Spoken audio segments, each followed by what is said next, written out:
Hi, so we're going to be continuing our chapter book story time today with Mary Poppins by P.L. Travers, illustrated by Mary Shepard. We're on chapter 2, and we're here at the Caribou Public Library. Thanks for joining us today. I'm Miss Erin, and I'm so glad that you're here. So chapter 2 is called The Day Out. Every third Thursday, said Mrs. Banks, 2 till 5. Mary Poppins eyed her sternly. The best people, ma'am, she said, give every second Thursday and 1 till 6. And those I shall take, or— Mary Poppins paused, and Mrs. Banks knew what the pause meant. It meant that if she didn't get what she wanted, Mary Poppins would not stay. Very well, said Mrs. Banks hurriedly, though she wished Mary Poppins did not know so very much more about the best people than she did herself. So Mary Poppins put on her white gloves and tucked her umbrella under her arm, not because it was raining, but because it had such a beautiful handle that she couldn't possibly leave it at home. How could you leave your umbrella behind if it had a parrot's head for a handle? Besides, Miss Mary Poppins was very vain and liked to look her best. Indeed, she was quite sure that she never looked anything else. Jane waved to her from the nursery window. Where are you going? She called. Kindly close that window, replied Mary Poppins, and Jane's head hurriedly disappeared inside the nursery. Mary Poppins walked down the garden path and opened the gate. Once outside in the lane, she set off walking very quickly, as if she were afraid the afternoon would run away from her if she didn't keep up with it. At the corner, she turned to the right and then to the left, nodded haughtily at the policeman who said it was a nice day, and by that time she felt that her day out had begun. She stopped beside an empty motor car in order to put her hat straight with the help of the windscreen, in which it was reflected. Then she smoothed down her frock and tucked her umbrella more securely under her arm, so that the handle, or rather the parrot, could be seen by everybody. After these preparations, she went forward to meet the matchman. Now, the matchman had two professions. He not only sold matches like an ordinary matchman, but he drew pavement pictures as well. He did these things turn about according to the weather. If it was wet, he sold matches because the rain would have washed away his pictures if he had painted them.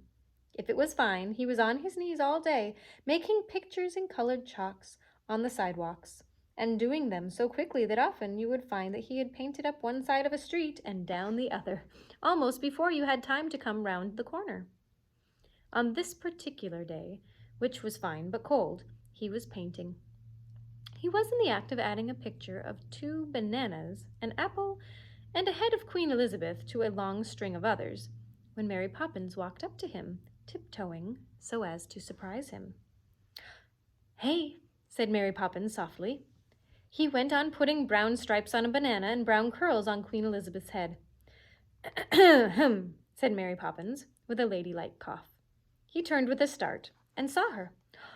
Mary, he cried, and you could tell by the way he cried it that Mary Poppins was a very important person in his life. Mary Poppins looked down at her feet and rubbed the toe of one shoe along the pavement 2 or 3 times. Then she smiled at the shoe in such a way that the shoe knew quite well that the smile wasn't meant for it. It's my day, Bert, she said. Didn't you remember? Bert was the matchman's name. Herbert Alfred for Sundays. Of course I remembered, Mary, he said, but— and he stopped and looked sadly into his cap. It lay on the ground beside his last picture, and there was 2pence in it. He picked it up and jingled the pennies. That's all you got, Bert, said Mary Poppins, and she said it so brightly you could hardly tell she was disappointed at all. That's a lot. Oh, that's the lot, he said. Business is bad today. You'd think anybody'd be glad to pay to see that, wouldn't you? And he nodded his head at Queen Elizabeth. Well, that's how it is, Mary, he sighed. Can't take you to tea today, I'm afraid. Mary Poppins thought of the raspberry jam cakes that they always had on her day out, and she was just going to sigh when she saw the matchman's face. So, very cleverly, she turned the sigh into a smile, a good one with both ends turned up, and said, That's all right, Bert. Don't you mind. I'd much rather not go to tea. A stodgy meal, I call it, really. And that, when you think how very much she liked raspberry jam cakes, was rather nice of Mary Poppins. The matchman apparently thought so too, for he took her white-gloved hand in his and squeezed it hard. Then together they walked down the row of pictures.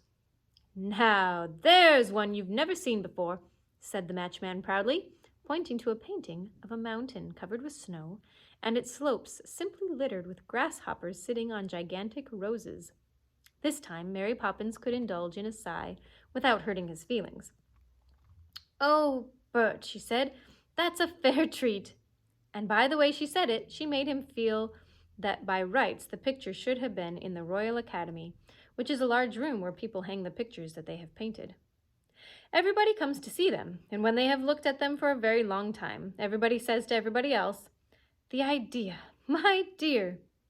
The next picture Mary Poppins and the matchman came to was even better. It was the country, all trees and grass and a little bit of blue sea in the distance, and something that looked like Margate in the background. "My word," said Mary Poppins admiringly, stooping so that she could see it better. "Why, Bert, whatever is the matter?" For the matchman had caught hold of her other hand now and was looking very excited. "Mary," he said, "I've got an idea, a real idea. Why don't we go there right now, this very day, both together into the picture? Eh, Mary?" And still holding her hands, he drew her right out of the street, away from the iron railings and the lampposts, into the very middle of the picture. Poof! There they were, right inside of it. How green it was there, and how quiet, and what soft, crisp grass under their feet. They could hardly believe it was true, and yet here were green branches huskily rattling on their hats as they bent beneath them, and little colored flowers curling round their shoes. They stared at each other, and each noticed that the other had changed. To Mary Poppins, the matchman seemed to have bought himself an entirely new suit of clothes, for he was now wearing a bright green and red striped coat and white flannel trousers, and best of all, a new straw hat. He looked unusually clean, as though he had been polished. "Why, Bert, you look fine," she cried in an admiring voice. Bert could not say anything for a moment, for his mouth had fallen open, and he was staring at her with round eyes. Then he gulped and said, "Golly," but that was all. But he said it in such a way and stared so steadily and so delightedly at her that she took a little mirror out of her bag and looked at herself in it. She, too, she discovered, had changed. Round her shoulders hung a cloak of lovely artificial silk with watery patterns all over it, and the tickling feeling at the back of her neck came, the mirror told her, from a long curly feather that swept down from the brim of her hat. Her best shoes had disappeared, and in their place were others much finer and with large diamond buckles shining upon them. She was still wearing the white gloves and carrying the umbrella. "My goodness," said Mary Poppins, "I am having a day out."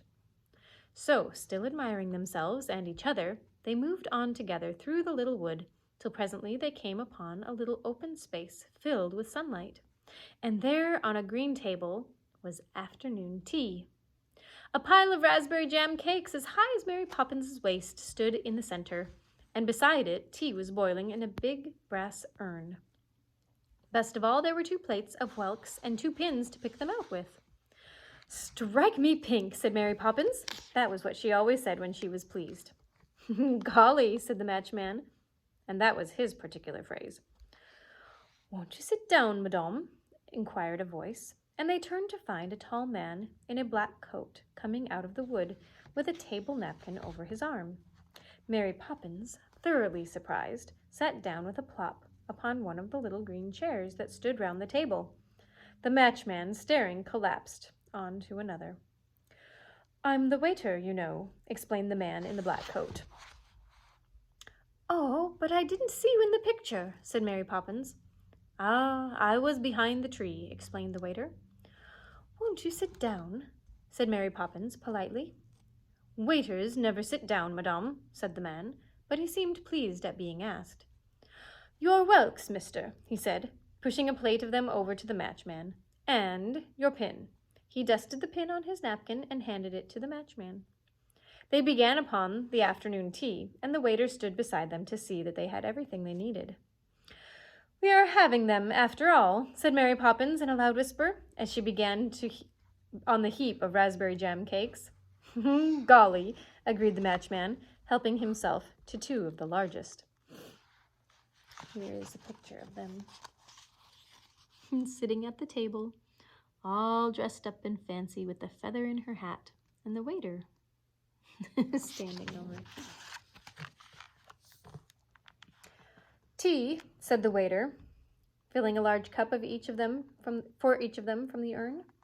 They drank it and had 2 cups more each, and then, for luck, they finished the pile of raspberry jam cakes. After that, they got up and brushed the crumbs off. "There is nothing to pay," said the waiter, before they had time to ask for the bill. "It is a pleasure. You will find the merry-go-round just over there," and he waved his hand to a little gap in the trees, where Mary Poppins and the matchman could see several wooden horses whirling around on a stand. "That's funny," she said. "I don't remember seeing that in the picture either."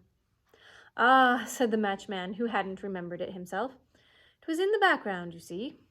The merry-go-round was just slowing down as they approached it.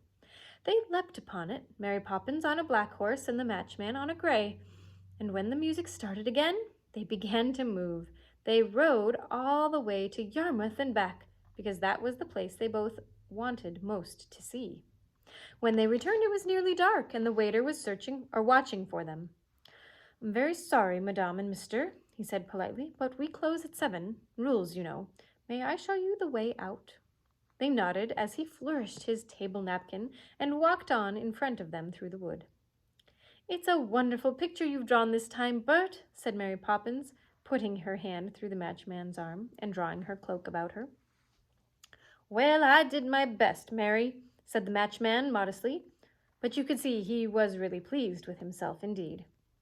Just then the waiter stopped in front of them beside a large white doorway that looked as though it were made of thick chalk lines. "Here you are," he said. "This is the way out." "Goodbye, and thank you," said Mary Poppins, shaking his hand. "Madame, goodbye," said the waiter, bowing so low that his head knocked against his knees. He nodded to the matchman, who cocked his head to one side and closed one eye at the waiter, which was his way of bidding him farewell. Then Mary Poppins stepped through the white doorway, and the matchman followed her. And as they went, the feather dropped from her hat, and the silk cloak from her shoulders, and the diamonds from her shoes. The bright clothes of the matchman faded, and his straw hat turned into his old ragged cap again. Mary Poppins turned and looked at him, and she knew at once what had happened. Standing on the pavement, she gazed at him for a long minute, and then her glance explored the wood behind him for the waiter. But the waiter was nowhere to be seen. There was nobody in the picture. Nothing moved there. Even the merry-go-round had disappeared. Only the still trees and the grass and the unmoving little patch of sea remained. But Mary Poppins and the matchman smiled at one another.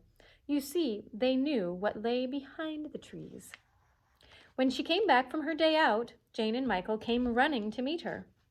"Where have you been?" they asked her. "In Fairyland," said Mary Poppins. "Did you see Cinderella?" said Jane. "Huh, Cinderella, not me," said Mary Poppins, contemptuously. "Cinderella, indeed." "Or Robinson Crusoe?" asked Michael. "Robinson Crusoe? Pooh," said Mary Poppins rudely. "Then how could you have been there? It couldn't have been our Fairyland." Mary Poppins gave a superior sniff. "Don't you know," she said pityingly, "that everybody's got a Fairyland of their own?" And with another sniff, she went upstairs to take off her white gloves and to put the umbrella away. Here's a picture of our umbrella with the parrot head. All right, well, next time we'll be reading Chapter 3. Enjoy the rest of your day today. Bye for now.